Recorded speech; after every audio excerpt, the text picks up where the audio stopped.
Hai, Assalamualaikum. Okey, ada tak yang pernah cuba daging hitam ala Thai ni? Sedap tau. Bukan kat kedai Thai tapi ala-ala dekat sana yang sedap, serius sedap. Okey, blender bawang merah, bawang putih, halia. Okey, kita tumis, lepas tu masuk cili kisar. Okey, cili kisar terpulang pada kepedasan hampa nak. Lepas tu serai kita ketuk, masuk daging dengan ayam apa semua tu masuk.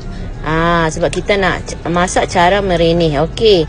Lepas bila dah daging dah lembut, baru hampa bubuh sos tiram, tomato sauce. Kalau hampa bubuh awal nanti dia terbentat tau. Okey, lepas tu lada hitam, cili, kicap pekat.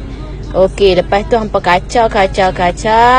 Dia simple sangat-sangat. Lepas tu biar sampai mendidih, pecah minyak, masuklah garam gula secukupnya, baru masuk garam gula. Kalau tidak dia bentat. Okey.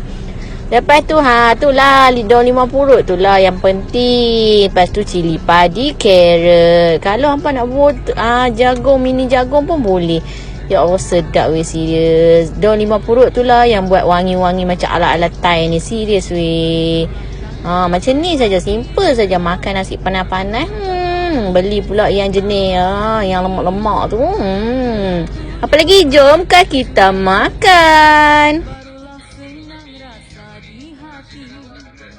Bila ku dapat surat ke kanda, barulah senang rasa di hati.